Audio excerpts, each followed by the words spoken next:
এরে আমার কলিজার যুবক, জীবনে তো কম গুনাহ করো নাই, বলো আর কত রাত তুমি ঘরের মধ্যে মোবাইলে কবিরা গুনাহ করলে তোমার মনের আশা মিটবে, তারপরে তওবা করবা। এরে আমার কলিজার যুবক, জীবনে তো মেয়েদের চরিত্রের উপরে হামলা কম করো নাই, বেয়াদবি মাফ করিও, বুঝাবার জন্য বলি। আর কত মাইয়ার জীবনটার উপরে হামলা করার পরে তোর মনের আশা মিটবে, তারপরে তওবা করবি বল। জীবনে তো পার্কে পার্কে কম ঘুরো নাই, আর কত শতবার পার্কে গেলে তোর মনের আশা মিটবে, তারপরে তওবা করবি বল। আজকে পায়ে ধইরা ধইরা বয়ান করি যুবক, যদি এই বয়ানটা 12 মাস না 6 মাস যদি হিন্দুদের মন্দিরে যায় করতাম, ওরা সব মদিনার আশেক হয়ে যাইত। وقال النبي صلى الله عليه وآله وسلم اتق المحارم تكن أعبد الناس أو كما قال النبي عليه الصلاة والسلام صدق الله مولانا العظيم صدق رسوله النبي الأمي الكريم ونحن على ذلك من الشاهدين والشاكرين والذاكرين والحمد لله رب العالمين سبحانك لا علم لنا إلا ما علمتنا إنك أنت العليم الحكيم رب اشرح لي صدري ويسر لي أمري واحلل عقدة من لساني يفقه قولي حقیقت کھل جائے گی بوقت امتحان تیرے حقیقت کھل جائے گی بوقت امتحان تیرے کہ سستی میں یا محنت میں گزاری زندگی تو نے کہ سستی میں یا محنت میں گزاری زندگی تو نے محمد نے آ کر کفر کو مٹایا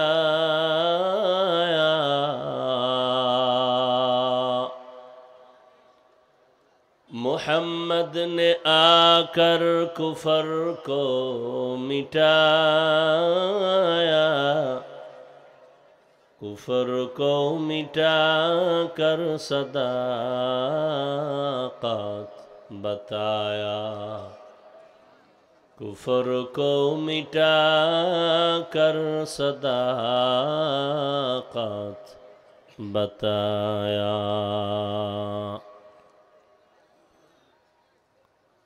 দারুল কোরআন ইংলিশ ভার্সন মাদ্রাসা কর্তৃক আয়োজিত ইসলামী মহাসম্মেলন 30 ডিসেম্বর 2024। উপস্থিত মুহতারাম সম্মানিত সভাপতি হযরত উলামায়ে কেরাম, অত্র অঞ্চলের বিভিন্ন স্থান থেকে আগত আল্লাহ পাকের আশিকিন, জাকিরিন, শাকিরিন, মুহিব্বিন, মুরব্বিয়ান এজাম, কলিজার টুকরা আমার সমবয়সী যুবক বন্ধুগণ, স্নেহের ছোট ভাই, পর্দার আড়ালে মা বোনেরা, আল্লাহ পাকের দরবারে শুকর যে আল্লাহ পাক আমাদেরকে কবুল করেছেন, সুস্থ রেখেছেন, পৃথিবীর শ্রেষ্ঠ মজলিসে হাজারো লাখো মানুষের মধ্য থেকে বাছাই করে আমাদেরকে হাজির হওয়ার তৌফিক দান করেছেন। নিয়ামতের শুকর আদায়ার্থে ইমানের আওয়াজকে উঁচু করে জবান খুলে দিল থেকে পড়ি আলহামদুলিল্লাহ। দরুদ ও সালাম সৈয়দুল মুরসালিন, রহমাতুল লিল আলামিন, শফিউল মুজনিবিন, খাতামুন নবিয়্যিন, সৈয়দুস সাকালাইন, ইমামুল মুরসালিন হযরত মুহাম্মদুর রাসূলুল্লাহ সবাই পড়েন সাল্লাল্লাহু আলাইহি ওয়া আলিহি ওয়াসাল্লামের উপর। নবীজির নামে দরুদ পড়লে লাভ না ক্ষতি?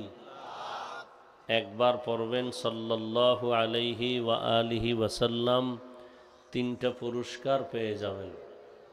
প্রথম পুরস্কার 10টা গুনাহ মাফ হয়ে যাবে। দ্বিতীয় পুরস্কার 10টা নেক আমল নামায় যোগ হবে। তৃতীয় পুরস্কার আল্লাহর দরবারে 10 গুণ মর্যাদা বেড়ে যাবে। 10টা গুনাহ যে মাফ করবেন, সে 10টা গুনাহও আল্লাহর নেক দ্বারা পরিবর্তন করে দিবেন। যাদের আয়োজনে আজকের এই প্রোগ্রাম, সময়, পরামর্শ, অর্থ দিয়ে দোয়া করে উপস্থিত হয়ে মাইক, লাইট, প্যান্ডেলের ব্যবস্থাপনার মাধ্যমে সহযোগিতা যারা করেছেন, প্রত্যেককেই আল্লাহ পাকে খেদমতের বরকতে দুনিয়াতে শান্তি, পরকালে চিরমুক্তির ব্যবস্থা করে দিন। হযরত উলামায়ে কেরাম আলোচনা করেছেন। আমার পরে আছে কেউ? আপনারা ধৈর্যের সাথে শ্রবণ করেছেন। উলামায়ে কেরামের কথাগুলো সহি তরিকায় সকলকে আমল করার তৌফিক দান করেন। আরও আস্তে করে বলেন আমিন। উলামায়ে কেরামের ইজ্জতকে আল্লাহ বেশি বেশি বাড়ায় দেন। উলামায়ে কেরামের ইজ্জত যতদিন থাকবে, উম্মতের ইজ্জত থাকবে। উলামায়ে কেরামের সম্মান যদি কমে যায়, উম্মতের সম্মানও কমে যাবে। যেমন কোনো বিবাহের অনুষ্ঠানে আসল যিনি বর হন, সে যতটা সম্মান পায়, তার সাথী যাত্রীরাও সে সম্মান পায়। আর সে যেখানে অপমানিত হয়, তার যাত্রীরাও অপমানিত হয়। এ কথাগুলো এজন্য আমি বলতেছি যে কিয়ামত পর্যন্ত আর কোনো দিন এক মুহূর্তের জন্য নবী আসবেন না। নাকি আপনাদের এলাকায় আসেন? কিয়ামত পর্যন্ত নবী আর আসবেন না, সাহাবায়ে কেরাম আসবেন না, আউলিয়ায়ে কেরাম, আইম্মায়ে কেরাম কেউ আসবেন না। কিয়ামত পর্যন্ত এই জাতিকে সঠিক পথের সন্ধান দিবেন, দুনিয়াতে শান্তি, পরকালে মুক্তির পথ দেখাবেন একমাত্র উলামায়ে কেরাম। সমস্ত দুনিয়ার বিধর্মীদের এক কঠিন ষড়যন্ত্র। আমাদের কিছু অন্ধ মুসলমান, এরা বুঝে না ষড়যন্ত্র কি, যে উলামায়ে কেরামের প্রতি যদি মানুষের ঘৃণা জমানো যায়, তাহলে মানুষ আর আলেমকে পছন্দ করবে না, তাদের পেছনে নামাজ পড়বে না, তাদের বয়ানও শুনবে না। তো ইসলাম বন্ধ করে দেওয়াও বলা লাগবে না, অটোমেটিক ইসলাম বন্ধ হয়ে যাবে, দ্বীনের আলো দুর্বল হয়ে যাবে। এ কারণে আলেমদের বদনাম ছড়ানো একটা আন্তর্জাতিকভাবে চক্রান্ত। মূলত আলেমের বিরোধিতা করা, ইসলামকেই ছোট করা। এটা অনেকে না বুঝে উল্টাপাল্টা কথা বলে, মন্তব্য করে, লেখালেখি করে। দিন শেষে দেখেন মানুষ যারা একটু দিনের দিকে আকৃষ্ট বা বিধর্মী, সবাই বলে দূর, ইসলাম ভালো না, আলেমদের মধ্যে মিলতাল নাই, একে অপরের বিরুদ্ধে। সর্বশেষ দেখা যায় যে ইসলামের উপরে বদনাম চলে আসে। এই জন্য ওলামায়ে কেরামের সম্মানের দোয়া করা, আল্লাহ তাদের ইজ্জতকে বেশি বেশি বাড়ায় দেন। আমি আপনাদের দোয়া নেওয়ার পাশাপাশি সংক্ষেপ 2-4টি কথা বলার নিয়তে কোরআনে হাকিমের এক টুকরো আয়াতে কারিমা তিলাওয়াত করেছি, নবীজির হাদিস থেকে একটু হাদিস পড়েছি। ইখলাস ও রুহানিয়তের সমন্বয়ে সহি নিয়তে, সহি তরিকায়, সহি কিছু কথা বলার মতো, আপনাদেরকে শুনবার মতো দয়াময় আল্লাহ তৌফিক দান করেন। নামাজ যখন চলে, তখন দেখলাম মাঠে মানুষ কম। নামাজের পরে এরা কইতো নাইল, এরা জিন না অন্য কিছু। নামাজ পড়ে নাই, কি বিড়ি টানতে গেছিল? আল্লাহ মজলিস কবুল করেন। ইয়া আইয়ুহাল্লাযীনা আমানুত্তাকুল্লাহা ওয়াল তানজুর নাফসুম মা কদ্দামাত লিগাদিন ওয়াত্তাকুল্লাহ। আল্লাহ বলেন, হে দুনিয়ার মুমিন, তোমরা আল্লাহকে ভয় করো, তাকওয়া অর্জন করো, এবং ভবিষ্যৎ তোমার একটা জিন্দেগি আছে, ওই জীবনের জন্য খেয়াল করো তুমি কি সঞ্চয় করেছো, কি অর্জন করেছো। ওয়াত্তাকুল্লাহ, আবার আল্লাহ বলেন আমাকে ভয় করো। ইন্নাল্লাহা খাবীরুম বিমা তা'মালুন, তুমি যা করো এ বিষয়ে আল্লাহ সম্মুখ অবগত। আল্লাহর অজানা কিছু নাই। দুনিয়ার সকলকে ফাঁকি দেওয়া সম্ভব, আল্লাহকে ফাঁকি দেওয়া সম্ভব না। নবীজি বলেন, ইত্তাকিল মাহারিম তাকুন আবাদান নাস, আল্লাহর নিষিদ্ধ জিনিস থেকে নিজেকে বাঁচাও, তো মানুষের দরবারে আল্লাহ মর্যাদা বাড়ায় দিবেন। দুনিয়াতে আসছি, একদিন যেতে হবে। যাওয়ার কোন দিনটা আমার নির্দিষ্ট করা আল্লাহ তা লিপিবদ্ধ করে এরপরে পাঠিয়েছেন। আসার পরে লেখেন নাই, লেখার পরে পাঠিয়েছেন। তো বিদায় হতেই হবে, চাইলেও থাকা যাবে না। ভাই ইকো কমাও, ইকো হয় কেন? চাইলেও থাকা যাবে না, যেতে হবেই। হিসাব দুইটা, কি রেখে যাব কি নিয়ে যাব। যদি কিছু রেখে যেতে চাই তাও দুনিয়াতে অর্জন করতে হবে, সাথে কিছু নিতে চাইলেও দুনিয়ার থেকে অর্জন করতে হবে। আর দুনিয়া মাজরাতুল আখেরা, দুনিয়া হলো আখেরাতের ফসল কামাইয়ের জায়গা। দুনিয়া আল্লাহ কেন দিছেন? আখেরাতের কিছু সম্বল সঞ্চয় করার কাজের জন্য। মূলত দুনিয়া কোনো কাজের জন্য না, দুনিয়া আমাদের জন্য না। হাদিসে পাকে নবী বলেন, দুনিয়া নামক গ্রহটার সম্মান যদি মান দাম এক বিন্দু, বলতে একটা মশার পাখা এই পরিমাণও থাকতো, তো কোনো বেদিনকে আল্লাহ এক ঢোক পানি পান করার সুযোগ দিতেন না। অর্থাৎ এ দুনিয়ার দাম আল্লাহর কাছে মোটেও নেই। তো দুনিয়ায় পাঠাইলেন কেন? আখেরাতের সম্বল সঞ্চয় করার জন্য। এখান থেকে যা আমরা সঞ্চয় করব, মরণের পরের জিন্দেগিতে আল্লাহ এটা আমাকে দিবেন। হায়াত দেখতে না দেখতে অর্ধেক শেষ। যার বয়স 30 বছর, আল্লাহ যদি বাঁচান তা আর 30। কারণ উম্মতে মুহাম্মদীর হায়াত গড়ে 60 থেকে 70, এর বেশি না। তাহলে 30 বছর যার হায়াত শেষ, আর বাকি 30 আল্লাহ বাঁচাইলে বাঁচবেন। কিন্তু এই 30 বছরে অর্জন কি করছেন? আমার কলিজার যুবক বাবারা এমন কিছু অর্জন করছে যে বাকি 30 বছরও বিফল। এমন কিছু অর্জন করছে এই 30 বছরে যে আল্লাহ যদি আরো 30 বছর বাঁচায় রাখেন তো এই 30 বছরও নষ্ট। মানে মুসলমানদেরকে দুনিয়ার থেকে ঈমান হারা করার জন্য চতুর্মুখী ষড়যন্ত্র চলতেছিল, চলতেছে, চলবে। আমরা বুঝি না। বাংলাদেশে দাঁড়ায় কোনো বেঈমান ইহুদি খ্রিস্টান কোনো হিন্দু বলে নাই সকালের মক্তব বন্ধ করে দাও, কেউ বলে নাই। কিন্তু এমন আকাম করছে, এমন অপকৌশল করেছে, এমন চূড়ান্ত চক্রান্ত করেছে যে মুয়াজ্জিন যখন আজান দিতে উঠে ঠিক সেই টাইমে মা উঠে তার বাচ্চাকে কেজিতে পাঠাবার জন্য। তো এখন সকালবেলা স্কুলে নিতে হবে সন্তানকে, বই ফ্রি, নাস্তা ফ্রি, গাড়ি ফ্রি। বলা লাগে নাই মক্তব বন্ধ করে দাও, অটো বন্ধ হয়ে গেছে। কিন্তু আমাদের ব্রেন খুব দুর্বল, অনেক ভালো কিন্তু কাজে লাগাই না। দুনিয়ার সমস্ত বিধর্মীদের থেকে মুসলমানের ব্রেন, জ্ঞান, মেধা খুব তাজা। এর মধ্যে আবার 40-এর মধ্যে যাদের মেধা আছে, বয়স আছে, তাদেরটা আরো তাজা।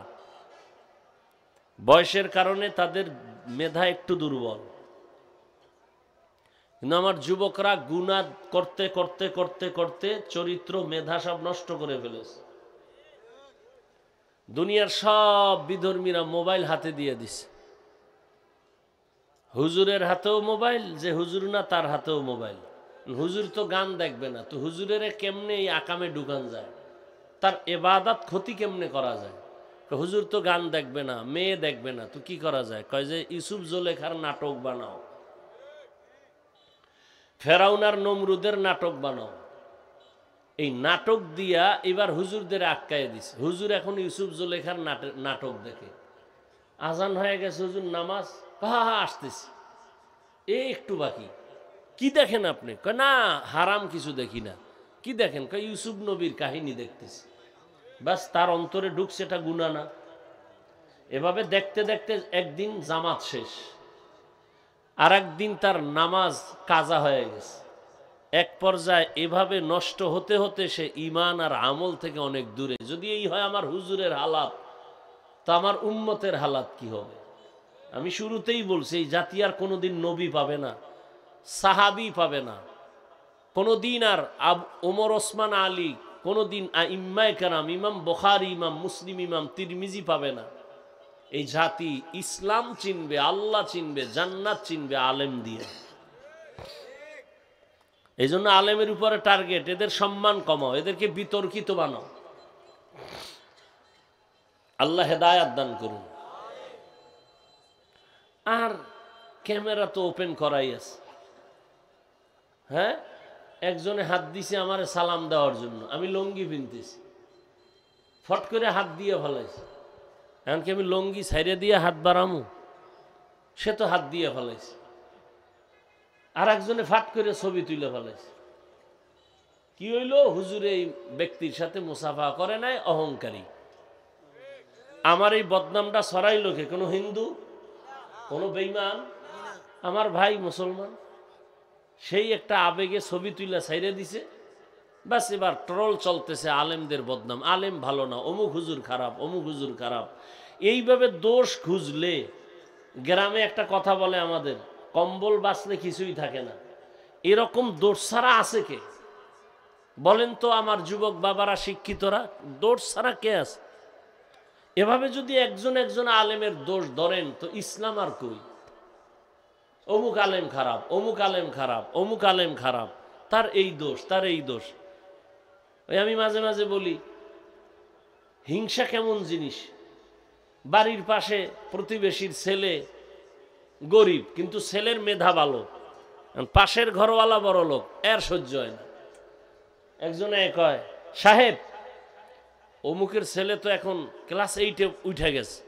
দূর, বাদ দাও, ও জীবনে কাজে লাগবে না, ও লেখাপড়া কি করবো, পরীক্ষায় পাশ করতো না।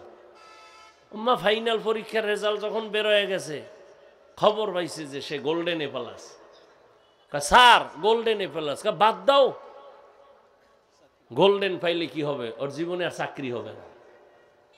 এক পর্যায়ে লেখাপড়া শেষ করে চাকরিও হয়ে গেছে। স্যার চাকরিও হয়ে গেছে। চাকরি থাকলে কি হবে, বেতন থাকবে না। শুনে না, বেতন হাই স্কেল। কিছুদিন পর কয়, বেতন পাইলে কি হবে, বেশি দিন টিকবে না। এই হিংসার দাবানলে সব আমরা আটকায় গেছি। গীবত করতে করতে করতে করতে করতে করতে প্রত্যেকটা মানুষের মুখ দুর্গন্ধময় হয়ে গেছে। এই পরিমাণ দুর্গন্ধ যে মেসওয়াক কেন, ব্রাশ কেন, কোনো মেডিসিনে আর মুখের দুর্গন্ধ যাবে না। কারণ গোশত খাইলে মুখে ব্রাশ করা লাগে না, তো গোশত খাইতেই আছে, খাইতেই আছে, খাইতেই আছে, কোনোদিন মুখ ধোয় না, অনবরত গোশত খায়। কির গোশত খায়? মরা ভাইয়ের গোশত খায়। জেন্দারটা খাইলে তুই তো মরাটা, মরা ভাইয়ের গোশত খায় বয়ে বয়া। নবীজি বলেন, এক সাহাবী বদনাম করতেছে, কয় আরে খেলাও দাও, যে দাঁত খুঁজে। কয় না, ওইটা নিয়ে দাঁত খুঁজো কেন? কয় গোশত ঢুকছে দাঁতে। কয় ইয়া রাসূলুল্লাহ, আমি 1 মাস হয়েছে গোশতের লগে দেখা নাই, মাত্র গোশত খাইলা? বলে ইয়া রাসূলুল্লাহ, তার মানে? বলে এই যে তুমি অমুকের বদনাম বললা, আল্লাহর কোরআন মরা ভাইয়ের গোশত খাওয়ার সমতুল্য। খেলাল করো। আল্লাহর রাসূল বলছেন গীবত এটা জেনা করার থেকেও মারাত্মক। ইয়া আইয়ুহাল্লাযীনা আমানু ইজতানিবু কাসীরাম মিনাজ-জন ইন্না বা'যাজ-জন্নি ইসমুন ওয়া লা তাজাসসু ওয়া লা ইয়াগতাব বা'যুকুম বা'যা আইয়ুহিব্বু আহাদুকুম আন ইয়াকুলা লাহমা আখিহি মাইতান ফাকারিহতুমুহু ওয়াত্তাকুল্লাহ ইন্নাল্লাহা তাওয়াবুর রহিম।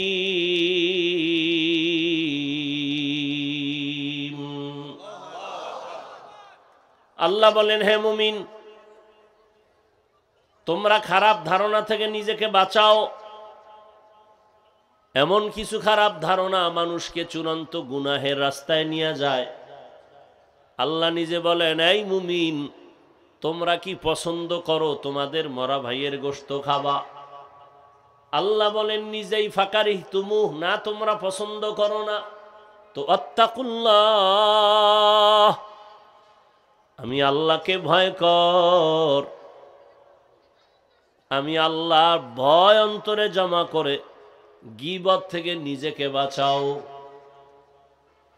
প্রত্যেকটা মুহূর্ত গীবতে আমরা পেছায় গেছি। ঘরের মধ্যে, বাইরে, দোকানে, রিকশায়, গাড়িতে, অল টাইম গীবত। মারাত্মক কবিরা গুনাহ। শুধু কি তাই, গীবতের মারাত্মক একটা ক্ষতি হলো যে ব্যক্তি যার গীবত করে তার গুনাহ তার আমলনামায় চলে আসে। না, মারাত্মক একটা ক্ষতি। ভাই, নিজের গুনাহ মাফ করাইতে পারি না, বদনাম বইলা আর একজনের গুনাহ নিজের কাঁধে নিতেছি।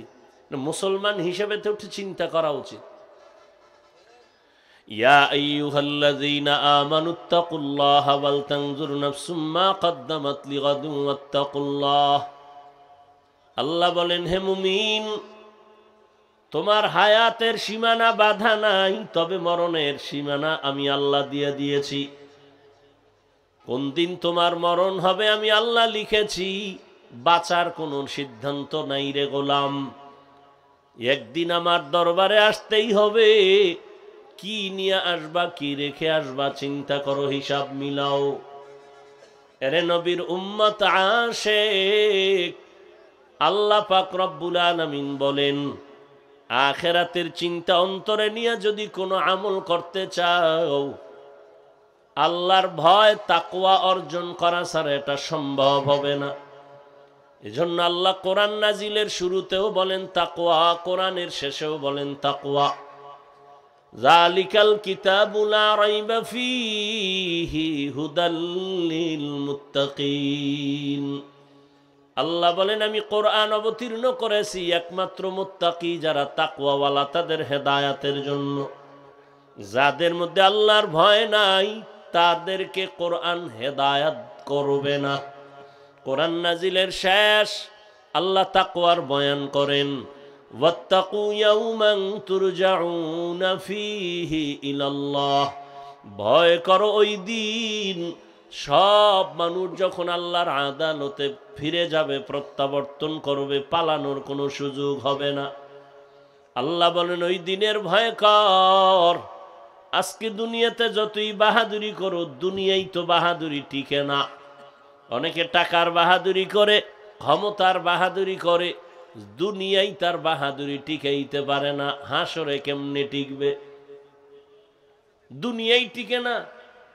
টাকার মাস্তানি, আজ ব্যাংকে কোটি টাকা জমা আছে কিন্তু নিজের বংশের কেউ ভোগ করতে পারলো না। এই টাকার বাহাদুরি করে কি লাভ? আমি প্রায় সময় বলি, নাম বলি না, কারণ নাম বললেই তো গীবত হয়ে যাবে। তবে হ্যাঁ, কয়েক কারণে গীবত হারাম, হারাম, হারাম। আল্লাহর কোরআন বলে গীবত হারাম, রহমতের নবী বলেন গীবত হারাম। কিন্তু সব গীবতের মধ্য দিয়ে কয়েকটা কারণে গীবত করা লাগবে, গীবত করলে সওয়াব হবে। কয়েকটা কারণের এক কারণ, যদি কেউ ইসলামের ক্ষতি করতে চায় আর যদি উম্মতেরা সেটা অনুভব করতে না পারে, যারা ক্ষতি করবে তাদের নাম নিশানা নিয়া মানুষকে সতর্ক করলে গীবত হবে, গীবত করলেও সওয়াব ইসলামের স্বার্থে, ব্যক্তি স্বার্থে না, ইসলামের স্বার্থে। আল্লাহর বান্দা টাকার অভাব নাই, কয়েক ভাই মিলে টাকার পাহাড় গড়ল। মনে হয় যেন তাদের টাকায় বাংলাদেশ জিন্দা হয়, তাদের টাকায় সরকার চলে। কিন্তু কপাল বড় খারাপ, এত টাকাওয়ালা কয়েক ভাই এমন অন্যায়ের রাস্তায় চলে গেল। মা কয়েকদিন আগে মারা গেছে, এক ভাইও মায়ের জানাজায় উপস্থিত হতে পারে নাই।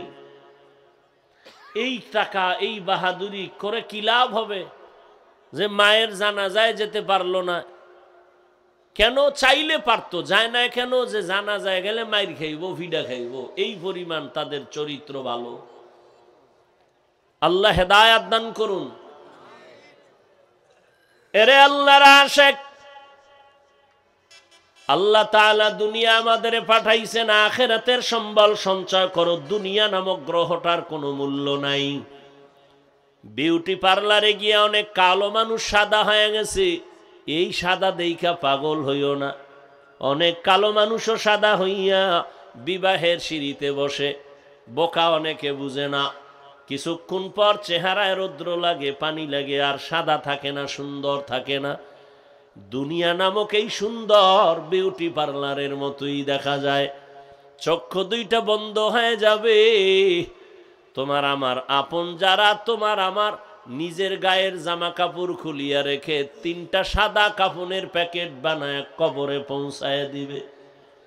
এতদিন আমার ডানে বামে কত ভক্ত, কত আপন, একটু যদি মরিয়া যাই জীবনে কেউ আর নাম নিবে না। মোবাইলের নাম্বার থাকলেও তা ডিলেট করে ফেলবে। আজকে আমি বলি আমার ঘড়ি, আমি মইরা গেলে ঘড়িটা আর একজনে হাতে দিয়ে বলবে এটা আমার। আমার মোবাইল একজনে টেলিফোন করবে, হাফিজ ভাই কোথায়? আমি মইরা গেছি জানে নাই, আর একজনে টেলিফোন ধইরা বলবে কারে দিছো? কয় হাফিজ। কই হাফিজের মোবাইল নিয়ে, এটা আমার মোবাইল। তাহলে আমার আমার যাই বলো, কিছুই তো কিন্তু তোমার আমার না। এমন কি চিন্তা করে দেখলাম মরণের জায়গা যে কবর, এটাও তো আমার না।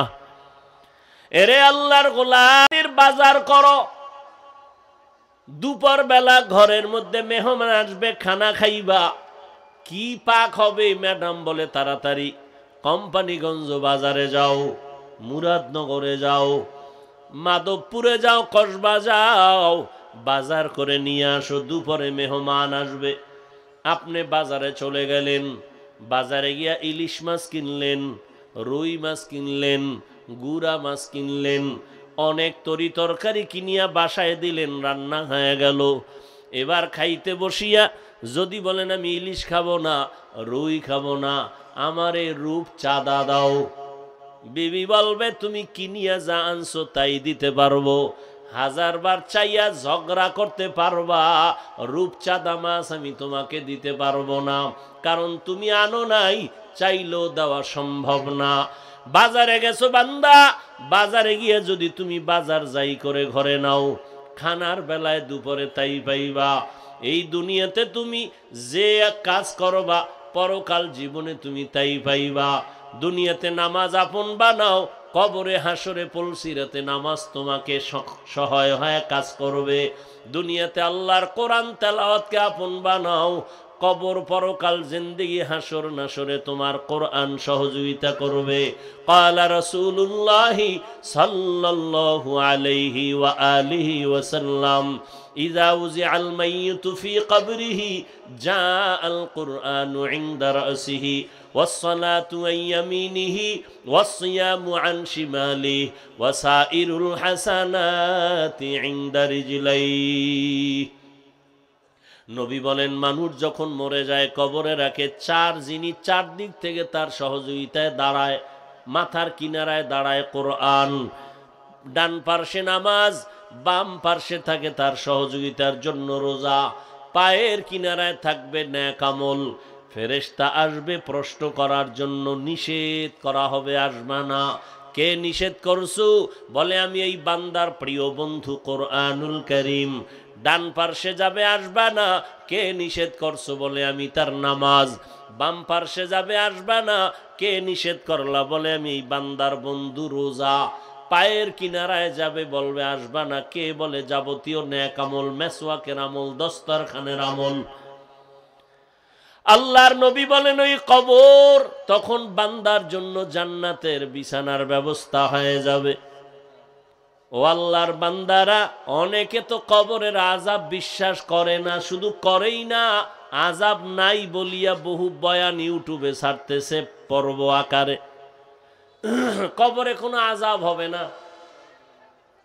চরমনাইর সৈয়দ ইসহাক রহমাতুল্লাহ আলাইহি তিনি বলতেন, বাবা কবরে যদি আযাব না হয়, ধন্যবাদ, আমিও পেরেশান মুক্ত, তুমিও পেরেশান মুক্ত, কোনো টেনশন নেই। কিন্তু কবরে আযাব হবে তে সন্দেহ নাই, বহু দলিল। হবে না তোমার কথা মেনে নিলাম। যদি কবরে কোনো আযাব না হয়, আমি টুপিওয়ালারও কোনো চিন্তা নাই, তুমি গাঞ্জাখোরেরও কোনো চিন্তা নাই। কিন্তু কবরে গিয়া যদি দেখো নামাজ না পড়ার কারণে আযাব হয়, বলো বাবা সেই দিন তোমার উপায় কি হবে, আমার উপায় কি হবে? আর আযাব হওয়ার তো দলিল প্রমাণ অভাব নাই। রহমতের নবী হাঁটতেছেন, পেছনে সাহাবায়ে কেরাম হাঁটতেছেন। হঠাৎ নবী দাঁড়ায় বলেন, ও সাহাবায়ে কেরাম দাঁড়াও, ওই যে কবর দেখো, কবরের মধ্যে আযাব চলতেছে, তাড়াতাড়ি আমরা একটু দোয়া করে দেই, কবরের আযাব যেন মাফ হয়ে যায়। নবী দোয়া করলেন, এরপরে কবরের আযাব মাফ হয়ে গেল। আমাদের জাতি ভাইদের মধ্যে একদল প্রশ্ন করেই ফেলবে, হাফিজ ভাই ধন্যবাদ আপনাকে, আজকে নবী কবরের আযাব দেখে দোয়া করলেন, তাহলে আপনারা কেন নবীরে গাইবের মালিক মানেন না? নবী যদি গাইব নাই জানে, কবরের আযাব দেখলেন কিভাবে? প্রশ্নকারীরা আছে না, এ নিয়ে কিলাকিলি করবে, তো নামাজ পড়বে না। তুমি নামাজ নাই, রোজা নাই, হালাল হারামের ভেদাভেদ নাই, তোমার এই সমস্ত বিষয় নিয়ে তর্ক করার তো কোনো সুযোগই নাই, অধিকারই নাই। একটা মুসলমানের সব থেকে বড় পরিচয় নামাজ। নবী বলেন, বাইনাল আবদি ওয়া বাইনাল কুফরি তারকুস সালাহ। বেঈমান আর মুমিনের ব্যবধান হলো নামাজ। বেঈমান নামাজ পড়ে না, মুমিনেরা নামাজ ছাড়ে না। আল্লাহ বলেন, বান্দা দুনিয়াতে তোরে পাঠাইলাম, আখিরাতের সম্বল অর্জন কর। তোর দুনিয়াতে চলার জন্য যা প্রয়োজন সব আমি আল্লাহ অগ্রিম আয়োজন করে দিলাম। দুনিয়াতে চলতে তোর পানির প্রয়োজন, আমি আল্লাহ ফ্রি দিয়ে দিলাম, কোনো বিল লাগবে না। দোকান থেকে এক বোতল মাম কিনতে যাও, আধা লিটার 15 টাকা 20 টাকা তোমার টাকা দিতে হবে। আমার আল্লাহর দেওয়া পানি কি পরিমাণ ফ্রি ভোগ করেছো, কয় টাকা বিল দিয়েছো? ও বান্দা, আল্লাহ বলেন দুনিয়াতে চলতে তোমার প্রয়োজন আলো, আমি আল্লাহ সূর্য দিয়া চাঁদ দিয়া ফ্রি ভাবে তোমার আলো সার্ভিস দিয়ে দিলাম, কোনো বিল চাই নাই। দুনিয়াতে চলতে তোমার বাতাসের প্রয়োজন, আমি ফ্রি করে দিলাম, কোনো বিল লাগবে না। ও বান্দা, তোমার চলার জন্য রাস্তার প্রয়োজন দিলাম, খানার প্রয়োজন তাও আয়োজন করলাম। আমি আল্লাহ গর্তের পিপিলিকেরও খানা দেই, নদীর মাছেরও খানা আমি দেই, উড়ন্ত পাখির খানা দেই, জঙ্গলের প্রাণীর খানাও আমি দেই। বান্দা, তোর খানা কেন আমি দিব না? বরং সারা দুনিয়ার যত প্রাণীরে খানা দেই, সব থেকে প্রিয় খানা এবং হালাল পিওর খানা তোমার জন্য আমি ব্যবস্থা করেছি। মানুষের খানা এত সুস্বাদু, এত পিওর এবং কাবার করে দিয়েছেন যেন নষ্ট না হয়। তুমি ভাত খাবা, চালের দরকার, কাবার লাগায় দিছেন। তুমি রুটি খাবা, গমের দরকার, কাবার দিয়ে দিছেন। তুমি যে কোনো ফল খাও, কাবার থেকে ছুটায় এরপরে খাও, সবগুলো কাবারে আটকায় দিছেন।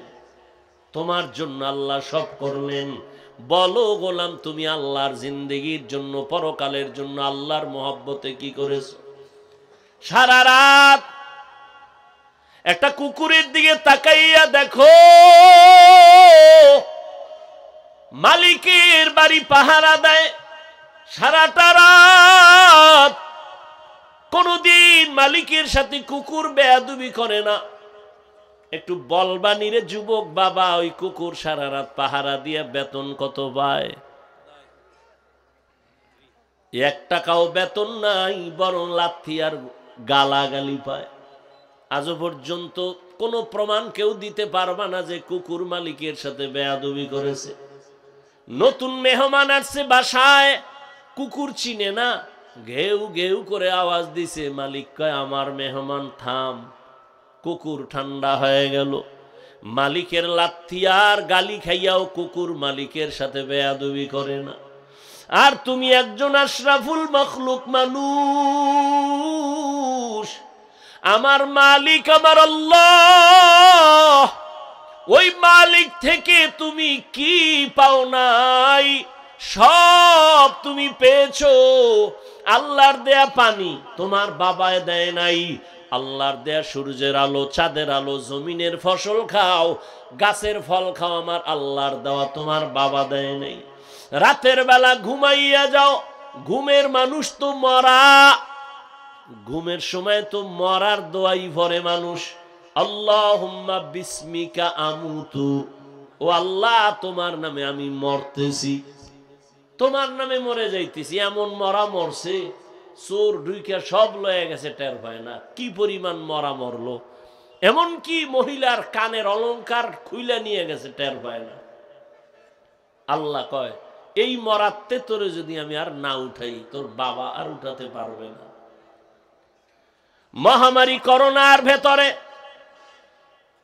কত প্রাণ আমি নিয়ে গেলাম, করোনার বাতাস কিন্তু তোর গায়েও লাগছে রে যুবক। আমি আল্লাহ তোকে নিয়ে যেতে পারতাম, আমি তোর জীবনটা বোনাস দিয়ে দিলাম, তওবা করে সঠিক পথে চল। মহামারী করোনা আমি আল্লাহ তোরে নেই নাই, তোর আপন কত বন্ধুরে নিয়ে নিলাম। ডেঙ্গুতে তোর কত আপন চলে গেল, আমি তোকে নেই নাই। একই গাড়িতে বসে আছো, অ্যাক্সিডেন্ট হয়ে গেছে, 10 জন মরে গেছে, তোরে নেই নাই। এরে বান্দা, ছাত্র জনতার বৈষম্য বিরোধী আন্দোলনে কত তাজা তাজা প্রাণ চলে গেল, আমি আল্লাহ তোরেও নিয়ে যাইতে পারতাম, আমি তোরে নেই নাই। কয়দিন আর বাহাদুরি করবি? আমার দেওয়া নেয়ামত দিলাম সব তোমার জন্য। ও বান্দা, আখিরাতের সম্বল সঞ্চয় করে নাও, হায়াতটা শেষ হয়ে গেলে আর তোমার ডানে বামে কাউকে পাইবা না। ও আল্লাহর গোলাম, আল্লাহ পাক এ কথা তোমাকে বলে না যে তুমি ব্যবসা ছাড়ো, চাকরি ছাড়ো, তুমি 24 ঘন্টা আল্লাহর হুকুম মতো জিকির করো। আল্লাহ আইন করেন নাই, বরং আল্লাহ কত দয়াময়, 24 ঘন্টার প্যাকেট বানায় আমি রাত আর দিনকে মানুষের দিয়ে দিলাম, এর বাইরে কেউ চলার উপায় নাই। তবে এই 24টা ঘন্টার থেকে 22 ঘন্টা সময় তোমার ব্যক্তি কাজে দিয়ে দিলাম, যাও এই 24 ঘন্টার 22 ঘন্টা তুমি ব্যবসা করো, চাকরি করো, লেখাপড়া করো, পার্সোনাল কাজে ব্যয় করো। থাকলো কয় ঘন্টা? মাত্র 2 ঘন্টা সময়। এটা তুমি আল্লাহর মোহাব্বতে, আখেরাতের তোমার কল্যাণে, আখেরাতের জন্য তুমি রিজার্ভ করে দাও। তাও একত্রে না। যদি বলতাম একটানা 2 ঘন্টা তেলাওয়াত করতে হবে, বান্দা তোর কষ্ট হতো। আমি যদি বলতাম 2 ঘন্টা একসাথে নামাজে দাঁড়াতে হবে, তোমার কষ্ট হতো। আমি আল্লাহ 22 ঘন্টা তো আলাদা দিয়েই দিলাম, বাকি যে 2 ঘন্টা এটা আমার জন্য না, তোমার কল্যাণে, আখেরাতের অ্যাকাউন্টে জমা রাখবা। তাও একত্রে না, ভাগ করে দিছি, যাতে তোমার ব্যবসার ক্ষতি না হয়, চাকরির ক্ষতি না হয়, লেখাপড়ার ক্ষতি না হয়। বলে তা কেমনে? ফজরের 4 রাকাত নামাজে 20 মিনিট দাও, এরপরে তুমি আবার দোকানে চলে যাও, দীর্ঘ টাইম দোকানদারি আর অফিস করে আবার জোহরের 10 রাকাত নামাজে তুমি আবার 20 মিনিট দিয়ে আবার দোকানে যাও, অফিসে যাও। তোমার ব্যক্তি কাজ শেষ, আবার এক ফাঁকে আইসা 20 মিনিট দিয়ে আসরের 4 রাকাত নামাজ পড়ে আবার দোকানে যাও। আবার মাগরিবের 5 রাকাত নামাজে 20 মিনিট দিয়া চলে যাও দোকানে, অফিসে, ব্যক্তিগত কাজে। আবার কিছুক্ষণ পরে 9 রাকাত নামাজে সার সময় 20 মিনিট সময় দিয়া বাসায় যাও। বাসায় যাইয়া মা বাবা, পরিবার, সন্তানের হক আদায় করে ঘুমিয়ে পড়ো। আবার ঘুম থেকে উঠা 4 রাকাত নামাজে 20 মিনিট সময় দাও। তাহলে 20 মিনিট কইরা সময় দিয়া তোমার যেন চাকরিরও ক্ষতি না হয়, ব্যবসার ক্ষতি না হয়, লেখাপড়ার ক্ষতি না হয়।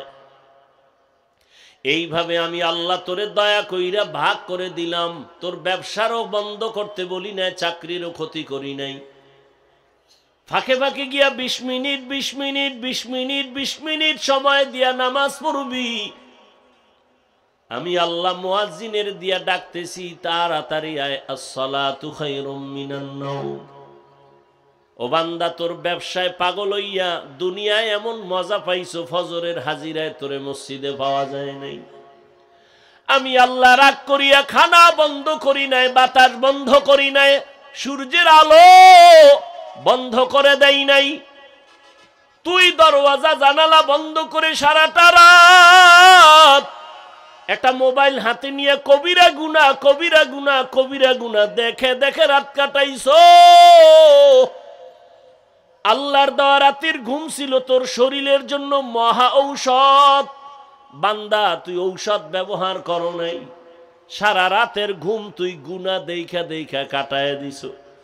চেহারাটা আয়নার কাছে নিয়ে দেখ, তোর চেহারার মধ্যে কোনো নূর নাই। আমি আল্লাহ তোর গুনার কারণে, তোর মা জানে না, বাবা জানে না, আমি আল্লাহ তো দেখছি তুই কানের মধ্যে গানের তার লাগায় সারা রাত গুনার কাজ করেছো। আমি আল্লাহ রাগ করিয়া পানিও বন্ধ করি নাই, এমনকি ঘুমের মধ্যে তোর চেহারাও পাল্টাই নাই। যে অন্য নবীর উম্মতের চেহারা পাল্টাইছিলাম, তোরটা পাল্টাই নাই কেন? আমার মায়ার নবীর উম্মত, এই জন্য পাল্টাই নাই। তুই আমার মায়ার নবীর উম্মত। আমি আমার নবীরে কতটা মায়া করি। মুসা নবী আমার বন্ধু, ঈসা নবী আমার বন্ধু, ইব্রাহিম আমার বন্ধু, ইউসুফ নবী আমার বন্ধু, ইসমাইল আমার বন্ধু, মুহাম্মদও আমার বন্ধু। তবে ব্যবধান, সব নবী রাসূল আমি আল্লাহ তাআলার আশিক, আর আমি আল্লাহ নিজে শুধু মুহাম্মদের আশিক। ইমামুল আউয়ালিনাল আখিরিন বহরে সাদকা রাহমাতাল লিল আলামিন। কেমন নবী! ওই নবীর উম্মত হওয়ার কারণে তোর গুনাহ করার পরও চেহারা পাল্টাই নেই। অন্য নবীর উম্মতেরা গুনাহ করলে আমি ঘুমের মধ্যে চেহারা পাল্টায় বানর বানায় দিতাম, শুকরের মতো বানায় দিতাম। তুই এর থেকে গুনাহ কম করো না, পাল্টাই না কেন? তুই যে আমার মায়ার নবীর উম্মত। তবে দুনিয়ায় কিছু না কইলেও তোর করা এগন্ডায় হিসাব নিব, রেডি থাক। এরে গোলাম, ফজরের নামাজে ডাকছি আও নাই, আবার আমি জোহরে ডাক দিলাম হাইয়া আলাস সালাহ, তোরে জোহরের হাজিরায় পাওয়া যায় নাই।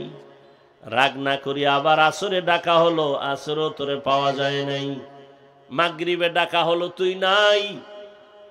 ব্যবসা ব্যবসা, চাকরি চাকরি, ব্যক্তি কাজে ব্যয় করিয়া মাগরিবেও নাই, এশার নামাজেও তোরে পাওয়া যায় নাই।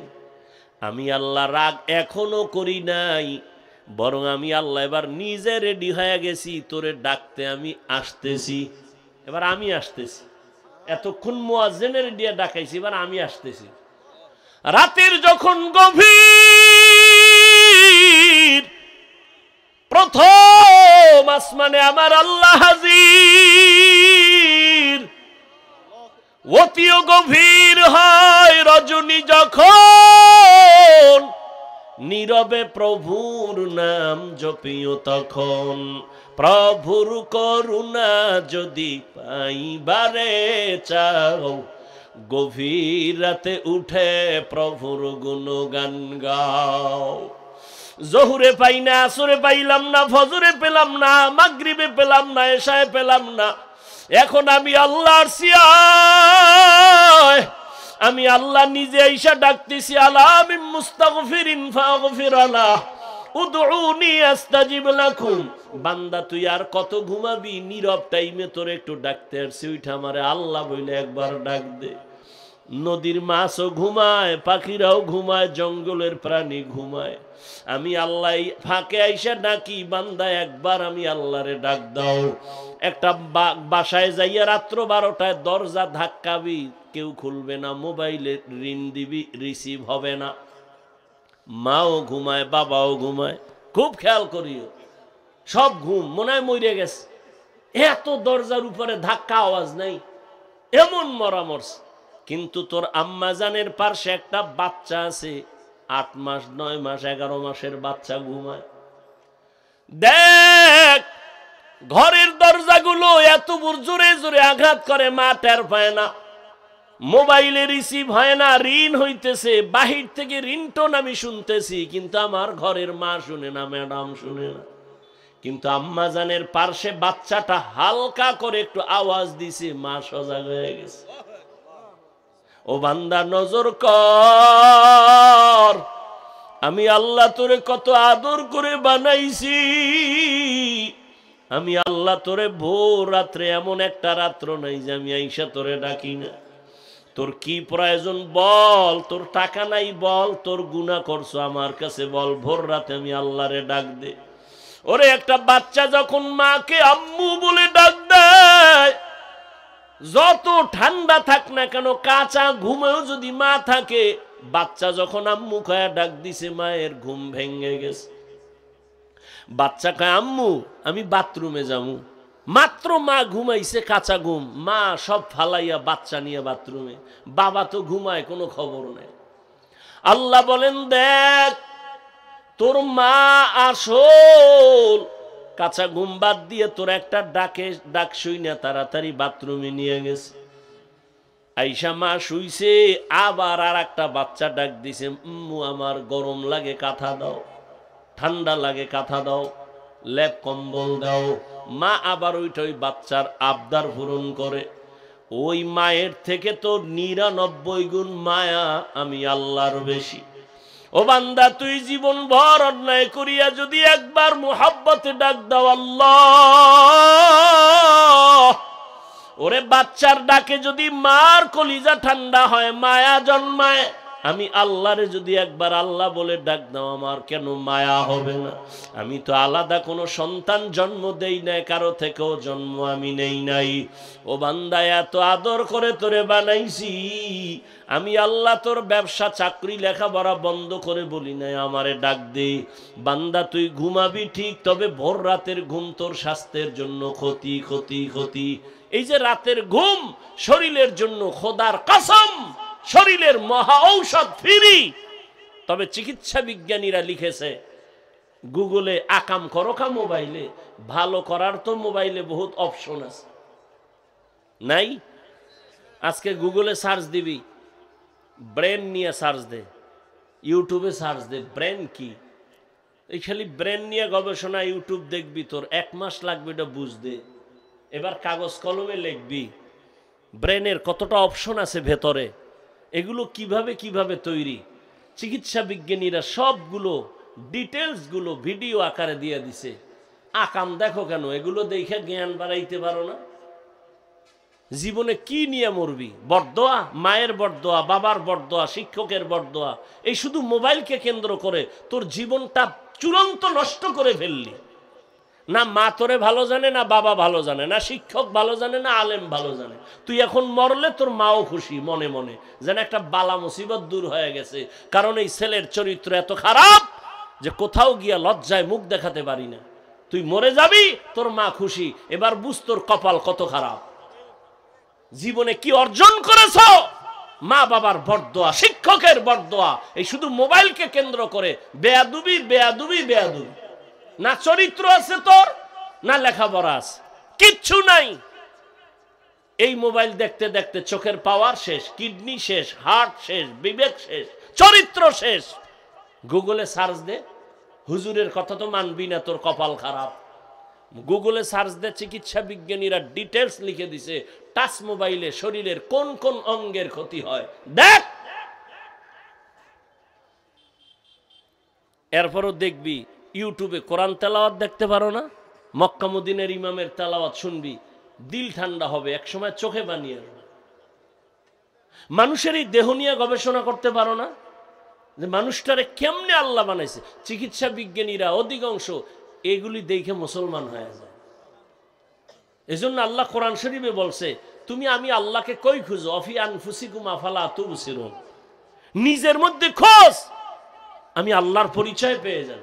এজন্য বহু বৈজ্ঞানিক এই মানুষের গবেষণা করে করে করে করে করে করে মুসলমান হয়ে গেছে। খালি ব্রেন নিয়ে গবেষণা করো, হার্ট নিয়ে গবেষণা করো, দেখবা তোমার চোখ খুলে যাবে। ভিন্ন নেশা করো কেন? কি হতে চাও বলো? রাস্তার পাগলও তো নিজের ভালো বুঝে, তুমি তার থেকেও খারাপ। তোমার তো একটা গন্তব্য নির্ণয় করে চলা উচিত, তুমি কই যাবা, তোমার টার্গেট কি? একটা টার্গেট নিয়ে চলো। তোমার তো কোনো টার্গেটই নাই, উদ্দেশ্য নাই, চলতেছো খাইতেছো বাবারটা। আল্লাহ না করুন যুবক, আল্লাহ বিবেক দিছে, বিবেক দিয়ে একটু বলো তো, আল্লাহ না করুন যদি আজকে বাবা মরে যায়, টোটাল সংসারের হিসাবটা তোমার মাথায় চলে আসবে, আসবে না? এবার তুমি কেমনে সংসার চালাইবা? আছে কোনো চিন্তা তোমার? তুমি বাবার টাকা চুরি করো মোবাইলে এমবি ভরার জন্য, মায়ের টাকা চুরি করো, ও টাকা তো তোমার বাবার না। কোনো বাবা নিজের জন্য কামাই করে না, সন্তানের জন্য, পরিবারের জন্য করে। বাবা না খায় থাকে দুঃখ লাগে না, সন্তান না খায় থাকলে কষ্ট পায়। বাবা না ঘুমাইলে কষ্ট নাই, সন্তান না ঘুমাইলে কষ্ট পায়। প্রত্যেকটা পুরুষ জীবন পণে কষ্ট করে, ঘাম ঝরায়, ঘুম মারে, শুধু সন্তানের শান্তির জন্য, পরিবারের শান্তির জন্য। না বুঝে ঘরের মহিলা, না বুঝে সন্তানগুলো।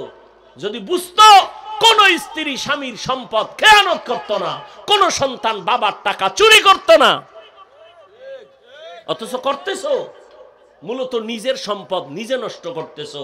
একটা কথা লিখে রাখো, ভুলে গেলে আবার ক্ষতি হবে, বলে যাই লিখে রাখবা, যেই সম্পদ, মূল সম্পদ যে কামাই করে বাবা, ওখান থেকে যদি স্ত্রী বা সন্তান খেয়ানত করে, কোটি টাকা কামাই করলো, ওই সংসারে কোনোদিন বরকত হবে না, আল্লাহর কসম। তাহলে তুমি তোমার সম্পদ নষ্ট করো। বাবাই মরে গেলে তো তুমিই মালিক। একটা মহিলা চিন্তা যদি করতো, স্বামী মরে গেলে তো আমার, তাহলে আমি কেন এই সম্পদ খেয়ানত করি? এই চিন্তাই তো নাই। গুনাহের পথে সম্পদ ব্যয় করে নিঃস্ব হয়ে যায় সন্তান, খবর নেই জীবনে কি অর্জন করেছে। আমি যে এতক্ষণ বয়ান শুনাইছি তোমাকে যুবকদেরকে বলছি, আমি কি একবারও বলছি আমি পাঁচকল্লি পড়ছি তোরাও পড় নাইলে জাহান্নামে যাবে? বলছি? আমি কওমি মাদ্রাসার সন্তান, তুমি কওমিতে যাও, না হয় জাহান্নামে যেতে হবে, বলেছি? আমি তাবলিগের লাইনের সন্তান, আমি পীরের মুরিদ, একবারও বলছি তুমি তাবলিগ আর পীরের কাছে না গেলে ধ্বংস? বলি নাই। কি বলি এবার শুনো। তাহলে আমি কি বলতে চাই? আমি টুপি মাথায় দেবা এটা বলি নাই, হুজুর হও তাও বলি নাই, কওমি মাদ্রাসায় যাও তাও বলি নাই, তাবলিগে যাও তাও বলি নাই, গেলে ধ্বংস হবা না গেলে ধ্বংস হবা তাও বলি নাই। যাও আলহামদুলিল্লাহ। তবে আমি মূল কথা বলতে চাই কি শুনো। তুমি স্কুলে পড়ো, কলেজে পড়ো, আলহামদুলিল্লাহ, কেউ দোয়া না করলে আমি দোয়া করি তোমার জন্য। তুমি স্কুলেই পড়ো, সারবানা স্কুলের পড়া, কলেজ সারবানা, খবরদার। এটা আমার ব্যক্তিগত তোমার উপরে অপিনিয়ন। আমি তোমাকে দোয়া করতেছি, এখানের লোকগুলো আমিন বলবে, কবুল হবে, আমি শুধু দোয়া করি। তুমি স্কুলে পড়ো, ধন্যবাদ তোমাকে। কলেজে পড়ো, ওই পড়া সারবানা। চাকরিজীবী ভাই, চাকরি করো, সারিও না। যারা ব্যবসা করো, করো ব্যবসা, দোয়া করি, সারিও না। তুমি ব্যবসায়ী হও, চাকরিজীবী হও, ডাক্তার হও, ইঞ্জিনিয়ার হও, প্রফেসর হও, ছোট্ট দাবি, বেয়াদব হবা না। আমার ওয়াজ তোমার জন্য এতটুকুই, বেয়াদব হবা না। যদি ডাক্তার হইয়া বেয়াদব হও, তাসলিমার মতো জুতা খায়া দেশ থেকে পালাতে হবে। অতএব ডাক্তার হও, তবে ডাকাত হয় না, বেয়াদব হয় না। বলবে বেয়াদব মানি, তিনটা পয়েন্টে বেয়াদবি চূড়ান্ত, করলেই তোর ধ্বংস, খোদার কসম ধ্বংস হবেই হবে তোর জীবন। তিনটে স্থানে বেয়াদবি করলে, মা বাবা, শিক্ষক, ওলামায়ে কেরাম। মা বাবার সাথে বেয়াদবি করবি, আল্লাহর জাতের কসম তুই মরার আগে পঙ্গু হয়ে যাবে, তোর কপালে শান্তির মরণ হবে না। শিক্ষকের সাথে বেয়াদবি করবি, তোর বিদ্যার জগৎ থেকে তুই রাস্তার পাগল হয়ে যাবে। আমি বহু পাগল দেখছি রাস্তায় শীতের দিনে হাঁটে, ল্যাংটা, কিন্তু ইংলিশে কথা বলে। ভাবতাম, অনেক আগের কথা, ভাবতাম পাগল কেন ইংলিশ বলে, পাগল কেন আরবিতে কথা বলে।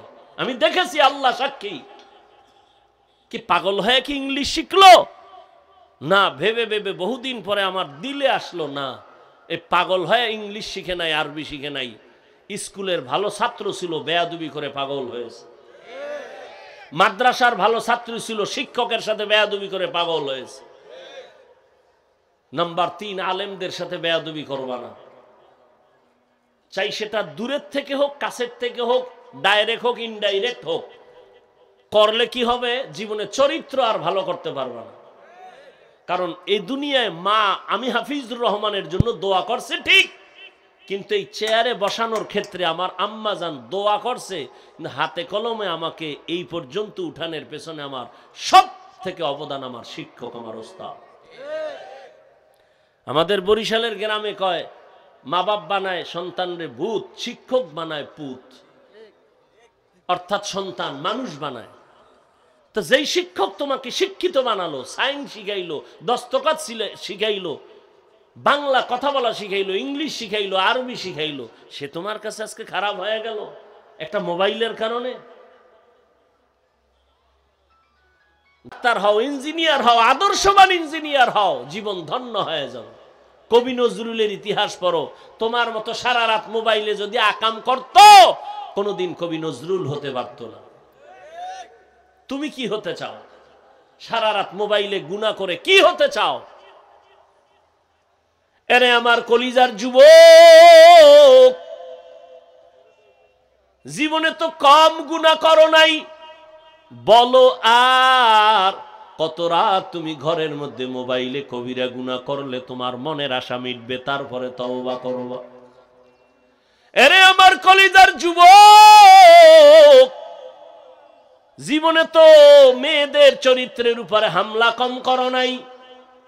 বেয়াদবি মাফ করিও, বুঝাবার জন্য বলি, আর কত মাইয়ার জীবনটার উপরে হামলা করার পরে তোর মনের আশা মিটবে, তারপরে তওবা করবি বল। জীবনে তো পার্কে পার্কে কম ঘুরো নাই, আর কত শতবার পার্কে গেলে তোর মনের আশা মিটবে, তারপরে তওবা করবি বল। আজকে পায়ে ধইরা ধইরা বয়ান করি যুবক, যদি এই বয়ানটা 12 মাস না 6 মাস যদি হিন্দুদের মন্দিরে যায় করতাম, ওরা সব মদিনার আশেক হয়ে যাইত। অথচ তুই মুসলমান, এত বড় মহামারী গেল, এরপরেও তওবা করো না রে বাবা। অথচ এবার বাস্তবে আসো, দেখো তো তোমার মতো যুবক জীবনে মাদ্রাসায় পড়ে নাই, আলিফ বাতাও শিখে নাই। বলো তোমার মতো যুবক স্কুলে পড়ে, কলেজে পড়ে, জেনারেল লাইনে থাকিয়াও 5 বেলার নামাজ পড়ে, সত্য কথার সাক্ষী দেওয়া আসেনি। বাস তোমার ওয়াজ শেষ। তুমি এবার একা একা খালি সব সময় চিন্তা করবা আমার কপালে কার অভিশাপ লাগছে। তোমার লাইনের যুবকটা যদি স্কুলে পড়ে নামাজ পড়ে, তুমি কেন পারো না? তোমার কপাল কেন খারাপ? তোমার মতো যুবক রাস্তায় গাড়ি চালায়, নামাজ ছাড়ে না, বলো তুমি কেন পারো না? তোমার কপালে কার অভিশাপ লাগছে একটু ভাবো রে বাবা। তোমার মতো যুবক র্যাব, আর্মি, পুলিশ, বিডিআর এর চাকরি করে, নামাজ ছাড়ে না, বলো তুমি কেন পারো না?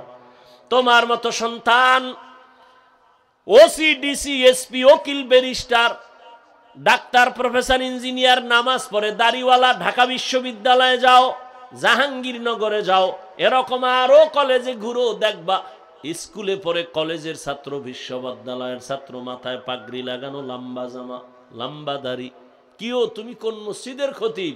বলে না কোন মসজিদে যাব কেমনে, আমি আরবি তো ভালো পারি না। তাহলে এই হালাত কেন? তুমি কোথায় পড়ো? বলে আমি জাহাঙ্গীরনগরে পড়ি, ঢাকা কলেজে পড়ি। তোমার রং কেন এমন? বলে আল্লাহর খাঁটি আলেম যারা, তাদের নেক নজর লাগছে। মা বাবার দোয়া পাইছি, শিক্ষকের দোয়া পেয়েছি। সেদিন একটা সন্তান কলেজে পড়ে বা মাদ্রাসায় গিয়া আমার মতো জামা পরা, দোয়া চাইতেছে, হুজুর দোয়া নিতে আসছি। কি কোন মাদ্রাসায় পড়ো? কয় না মাদ্রাসায় পড়ি না, কলেজে পড়ি। কলেজে পড়ি হালাত কেন? আমি নিয়ত করছি আর পড়মু না, মাদ্রাসায় যাব। কোন ক্লাসে পড়ো? কয় আমি 9 শেষ করে ফেলেছি, আমি 8, 9 শেষ করেছি, এখন বাদ দিয়ে দিতে চাই। আমি বললাম কার পরামর্শ? কয় আপনার। আমি কি মাত্র আসলি আমার সামনে, তুই আমার পরামর্শ নিছস? কয় না নেই নাই। তো নিবি নি, মানবি নি? বলে হ্যাঁ। আমি বললাম কলেজ আর ছাড়া যাবে না, ওয়াদা কর। কলেজে থাইকা ডাক্তার হবি, তোর মতো ধর্মীয় লাইনের আল্লাহর মোহাব্বত আলা ডাক্তার দরকার, ইঞ্জিনিয়ার দরকার, এমপি দরকার, এসপি দরকার। কারণ আমার দেশের সব এসপি, ডিসি, ওসি যদি 5 ওয়াক্ত নামাজি হইতো, আমার এই সমাজে কোরআনের বয়ান করতে কোনো বেনামাজি সুদখোরের অনুমতি নেওয়া লাগতো না। এরে নবীর আশিক উম্মতের দল, আজকে তুমি নাক টেনে ঘুমাও দেশ স্বাধীন স্বাধীন বলিয়া। এত চালাকি করি ওনারে বাবা, বেশি নাচানাচি কইরো না, পিডা কিন্তু আবার আসতেছে কপালে। কারণ দেশ স্বাধীন যদি হইতো, চট্টগ্রামে আইনজীবীর গলায় ছুরি চালায় কেন? এই নিমক হারাম, ধান্দাবাজার চান্দাবাজের গোষ্ঠী, স্বাধীন স্বাধীন বলে স্লোগান দাও। কিসের স্বাধীন? মুসলমান স্বাধীন বলবে ওই দিন যেদিন ইসলামের স্বাধীন হবে। স্বাধীন বলে নাক টেনে ঘুমাবি স্বাধীন। এদেশের মাদ্রাসা মসজিদের কমিটিতে কোনো বেনামাজি থাকবে না যেদিন। কিসের স্বাধীন বলো? শিয়ালের হাতে মুরগি দিয়া আমানত নিছো 3 দিনের। শিয়াল কোনদিন মুরগি দিবে? শিয়ালের হাতে মুরগি আমানত রাখা যেমন বোকামি, ধর্মের চাবি সুদখোর বেনামাজির হাতে দেওয়া তেমন বোকামি। দিছে কারা? জিব্রাইল। এই সুদখোর বেনামাজির হাতে ধর্মের চাবি দিছে কে? জিব্রাইল। কে দিয়েছে? আমরা কইতে লজ্জা লাগে, ভোটের আগের রাত্রে পচা পায়খানা খাইছো টাকার নামে, লজ্জা লাগে নাই? বাথরুমে গিয়া 10 গ্রাম তাজা পায়খানা খাইতা, হালাল সাবান দিয়ে কুলি করতা, গন্ধ শেষ। কিন্তু প্রার্থীর থেকে যে টাকা খাইছো, ও জাহান্নামের আগুন দিয়া কুলি করা লাগবে না, গন্ধ যাবে না। স্বাধীন স্বাধীন বলো না, কিসের স্বাধীন? আমি চরমনাইয়ের মাঠে বলেছি, কাফনের কাপড় রেডি রাখ, আবার আন্দোলন করতে হবে। মুসলমানের আন্দোলন একবার না, জালেমের বিরুদ্ধে আন্দোলন করতে হবে বারবার। কোন জালেমকে ছাড় দেওয়া হবে না। ওলামায়ে কেরাম ক্ষমতা চায় না, এ জাতির মুক্তি চায়। তোমরা ক্ষমতায় থাকো, কিন্তু জুলুম করলে আবার আন্দোলন হবে। ওলামায়ে কেরামের মতো তোমার আপন বন্ধু কেউ নাই, সব চান্দাবাজ আর ধান্দাবাজ। একমাত্র নিঃস্বার্থ তোমার বন্ধু ওলামায়ে কেরাম, আর কেউ না। ছাত্র জনতার বৈষম্য বিরোধী আন্দোলনের সফলতার চাঁদ উঠছে ওই সময় যখন আলেম ওলামা মাঠে নামছে ছাত্র নিয়ে। এর আগে সফলতার চাঁদ উঠে নাই। কিন্তু এত সুন্দর বিজয় হওয়ার পরে কোন আলেম বলছে আমাকে ক্ষমতায় নাও? কে উপদেষ্টা জানার দরকার নাই, জুলুম করলে খবর আছে, আবার আন্দোলন হবে। আল্লাহ হেদায়াত দান করুন। চান্দাবাজি ধান্দাবাজি করবে আর বলবে ইসলামে রাজনীতি নেই। রাজনীতি নাই এরকম কোন ইসলাম দুনিয়ায় নেই। তুমি ইসলামটারে খাটো করো কেন? ইসলাম কমপ্লিট। পৃথিবীতে তোমার জীবনের প্রত্যেকটা পরতে পরতে ইসলামের দিক নির্দেশনা আছে। তুমি পরিবার কেমনে চালাইবা, নবীর আদর্শ সেখানে নাই। আঙ্গুলের নখগুলো কেমনে কাটবা, চুল কেমনে রাখবা, কেমনে কাটবা, জুতা কেমনে পরবা, সেখানেও নবীর আদর্শ। নবী নিজে রাষ্ট্র চালায় দেখাইলেন, আবু বকর রাষ্ট্র চালাইলেন, ওমর ওসমান আলী রাষ্ট্র চালাইলেন, সুলাইমান নবী গোটা দুনিয়া চালাইছেন। এ ঘটনা কোরআনে নাই? ইউসুফ নবী মিশরের অর্থমন্ত্রী ছিল, কোরআনে নাই? কেন বলো কোরআনে রাজনীতি নাই? হ্যাঁ, তোমার পচা রাজনীতি নেই। মানুষ জবাই করো, বাড়ি ঘরে আগুন জ্বালাও, এগুলো ইসলামে নাই। ইসলামে আছে মালিক যেই প্লেটে খাবে, গোলাম ওই একই প্লেটে খাবে। ইসলামে আছে কর্মচারী কাজ করবে, ঘাম ঝরার আগে বেতন দিয়ে দাও। আর চান্দাবাজি ধান্দাবাজির রাজনীতি হলো বেতন পাবি না, আন্দোলন করবি, পুলিশের ভিড়া খাবি, বেতন পরে খাবি। এরে নবীরা আসে করে যুবক। এই জন্য আমি বারবার বলি, আমার সমাজের যুবক যদি লাইনে চলে আসো, গোটা দুনিয়াটা লাইনে চলে আসবে। যুবকের পাওয়ার দেখো নাই 5 তারিখ, কথা কয় না? যুবকের পাওয়ার আছে, তবে এই পাওয়ারটা কামিয়াব হবে না যদি উলামায়ে কেরামের নেক নজর না থাকে। তোমার মেধা দিয়া গোটা দুনিয়া আলোকিত করে নাও, চরিত্র সুন্দর করে আগাও, মনটাকে বুঝাই, ওরে মন আমার কপাল কেন এত খারাপ, আমার মতো যুবক স্কুল কলেজে পড়ে, চাকরি করে, ব্যবসা করে, যদি 5 বেলার নামাজ পড়তে পারে, আমি কেন পারি না, আমার কপাল কেন খারাপ। ও আল্লাহর বান্দারা, তোমার মতো যুবক রাস্তায় গাড়ি চালায়, শ্রমিকের কাজ করে, নামাজ ছাড়ে না, বলো তুমি কেন পারো না? ও পর্দার আড়ালের আম্মা জানেরা, এতক্ষণ আপনাদের সন্তানদের যত বয়ান শুনাইলাম, এগুলো বাস্তবায়নের জন্য আপনার দোয়া লাগবে, অবদান লাগবে। মা বাবার অবদান ছাড়া এগুলো কোনোদিন বাস্তবায়ন সম্ভব না। এ দুনিয়ায় যত ভালো ভালো সন্তান আসছে, সব হলো মায়ের দোয়ার কারণে। গাছ ভালো হলে তো ফল ভালো হবে, মায়ের আদর্শ ভালো হলেই তো সন্তান ভালো হবে। খাজা মঈনুদ্দিন চিশতি আজমিরি রহমাতুল্লাহ আলাই মদিনাতুল মুনাওয়ারা থেকে ভারতে আসছেন কালেমার দাওয়াত নিয়ে। আজমিরে এখন তার মাজার পড়ে আছে।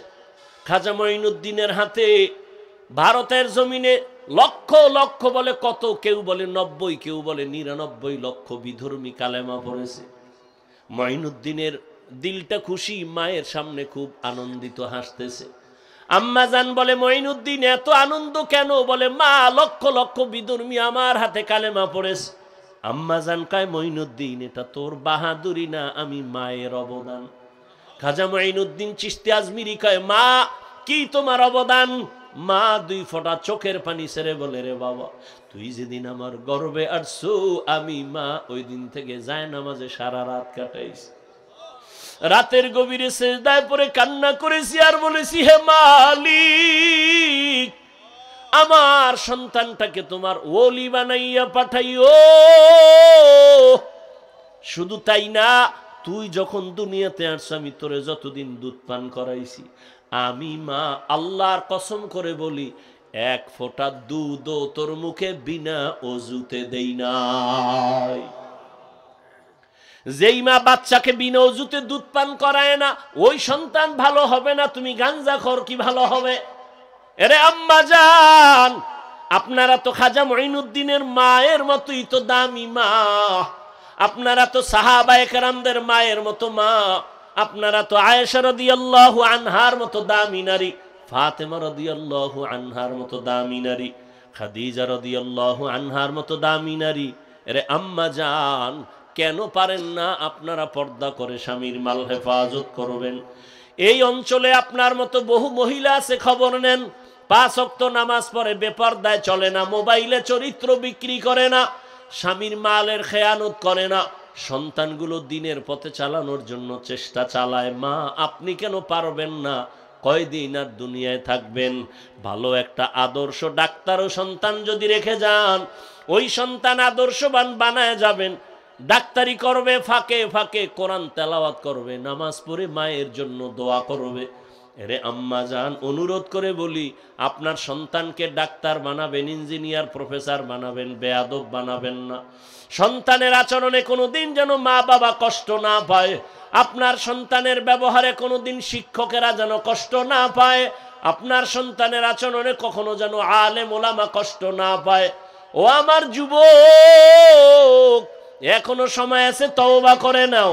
মনে মনে আল্লাহকে বলো, হে মালিক, এই ময়দানে মনে হয় আমার মতো গুনাহগার কেউ নাই। জীবনে কত দাড়ি কাটলাম, বেপরদায় চললাম, নামাজ ছাড়লাম, কত আর এই বাহাদুরি করব? তো দিন দিন দুর্বল হয়ে যাই, রোগ বেড়ে গেছে, কোন দিন যেন মরণ আসবে। আল্লাহ তওবার নিয়ত করতেছি, আর নামাজ ছাড়বো না, দাড়ি কাটবো না, বেপরদায় চলবো না। আল্লাহর মুহাব্বত নিয়ে যদি তওবা করতে পারো, তবে সবার নসিবে তওবা হবে না। আবু জাহাল নবীরে 13 বছর দেখলো, বয়ান শুনলো, কালেমা পড়ে নাই। আর ওমরের মতো বান্দা 27 বছর বয়সে নবীরে জবাই করতে গিয়া কালেমাওয়ালা হয়ে গেল। ঠিক এই জমিন আবু জাহালের মতো কিছু নিমক হারাম, হাজারো বয়ান শুনবে তারপরও তওবা করবে না। আর ওমরের মতো কিছু গোলাম মেজাজ নিয়ে বসবে, গুনার কথা স্মরণ করে কান্না করে তওবা করে ফজরে মসজিদে হাজির হয়ে যাবে। মনেরে বুঝায় বলবে, আর কত, জীবনে তো কম দাড়ি কাটলাম না, পার্কে পার্কে কম ঘুরলাম না, এখন আর কত ঘুরবো, তওবা করিয়া নিলাম, আর পার্কে যাব না, গুনাহ করব না, মোবাইলে অপরাধ করব না, নামাজ ছাড়ব না, মা বাবার সাথে বেয়াদবি করব না, শিক্ষকের সাথে বেয়াদবি করব না, ওলামায়ে কেরামের নেক নজর আর দোয়া নিয়া নবীর পরামর্শ, নবীর সুন্নত অনুযায়ী চলবো। এমন তওবা করার মতো যদি ভাগ্যবান কোনো আল্লাহর গোলাম এখানে থাকো, ও যুবক, বৃদ্ধ, বাবাজি, পর্দার আড়ালের মা বোনেরা, তওবার নিয়ত যদি অন্তরে থাকে, মুনাফিকি দুর্বলতা যদি না থাকে, খাঁটি তওবার নিয়ত যাদের আছে, দুটো হাত আমার আল্লাহকে দেখাইয়া দাও। আয় আল্লাহ, হাতগুলো কবুল করে নেন, তওবা কবুল করে নেন, তওবার উপরে মজবুত হইয়া চলার মতো তৌফিক দান করেন, আমিন। আলহামদুলিল্লাহি রাব্বিল আলামিন, ওয়াসসালাতু ওয়াসসালামু আলা সাইয়্যিদিল আমবিয়া ওয়াল মুরসালিন ওয়া আলা আলিহি ওয়া আসহাবিহি আজমাইন, ইয়া আরহামার রাহিমিন, ইয়া আরহামার রাহিমিন, ইয়া আরহামার রাহিমিন। রব্বিরহামহুমা কামা রাব্বায়ানি সগীরা। اللهم إنك عفو كريم تحب العفو فاعف عنا. اللهم إنا نسألك رضاك والجنة ونعوذ بك من سخطك والنار. اللهم إنا نعوذ بك من البرص والجنون والجذام وسيء الأسقام. رب اشرح لي صدري ويسر لي أمري واحلل عقدة من لساني يفقه قولي. ربنا لا تزغ قلوبنا بعد إذ هديتنا وهب لنا من لدنك رحمة إنك أنت الوهاب. ও দয়ার মালিক, আমরা গুনার বোঝা নিয়ে আপনার দরওয়াজায় হাজির। ওলামায়ে কেরাম, মুরব্বী, হাজী সাহেব, কত ব্যবসায়ী, চাকরিজীবী, পর্দার আড়ালের কত মা বোনেরা, আমার কলিজার যুবক ছাত্র ভাই, গুনার বোঝা নিয়ে আপনার দরওয়াজায় হাজির হয়েছি। শয়তানের ধোকায় পড়ে গুনাহ করে নাপাক করেছি আমার জীবন। আজ তওবার নিয়ত করলাম, আর গুনাহ করব না, আর নাফরমানি করব না। আয় আল্লাহর নামাজ ছাড়ব না, মা বাবার সাথে বেয়াদবি করব না, দাড়ি কাটবো না, বেপরদায় চলবো না।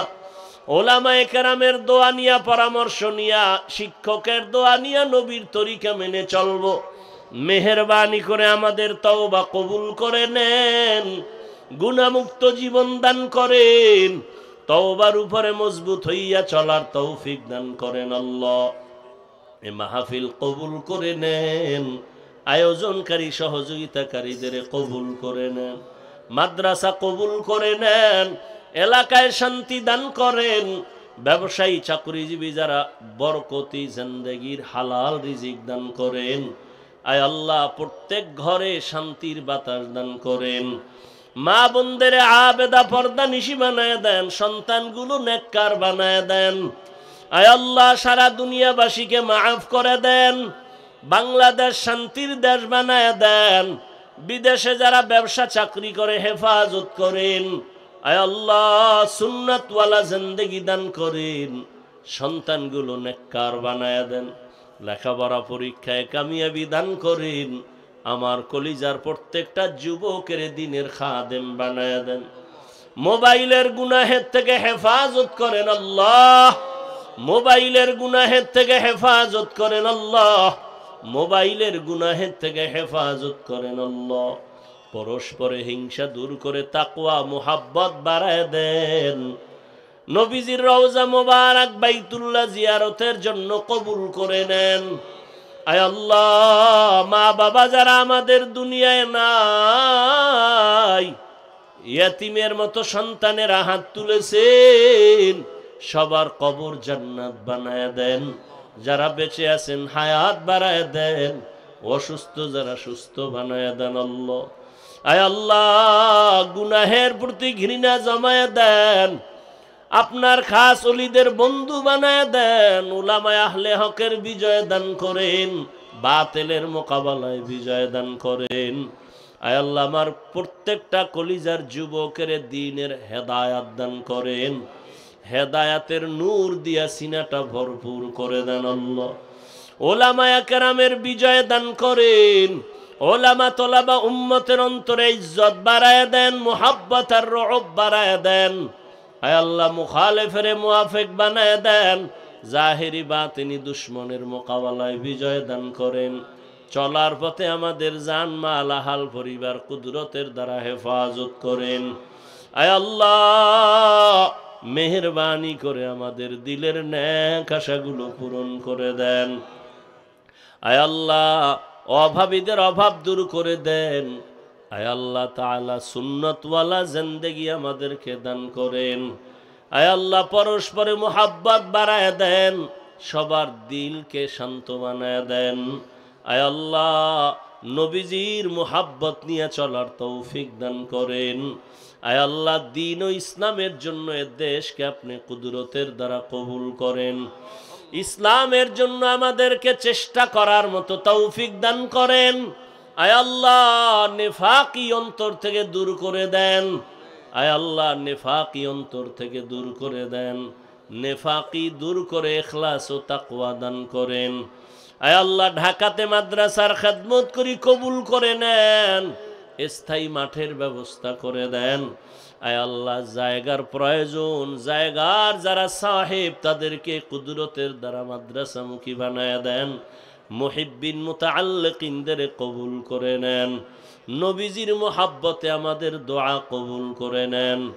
আয় আল্লাহ তাআলা, মা বোনদেরকে আবেদা সালেহা বানায় দেন, সাবিরিন শাকিরিন জাকিরিনদের অন্তর্ভুক্ত বানায় দেন। নবীজির মুহাব্বতে, দ্বীনের নিসবতে, আওয়াজে কথায় রুহানিয়াতে স্পষ্টতা বাড়ায় দেন আল্লাহ। ইলম ও হিলম ও হিকমত আমলে বরকত বাড়ায় দেন।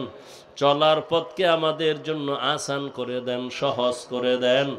ইজ্জতের জিন্দেগি দান করেন, নিরাপদের জিন্দেগি দান করেন।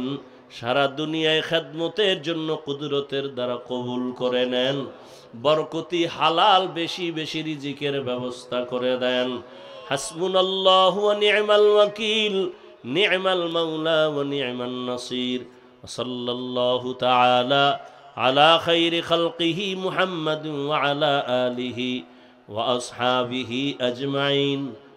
আমিন আমিন আমিন বিরহমাতিকা ইয়া আরহামার রাহিমিন।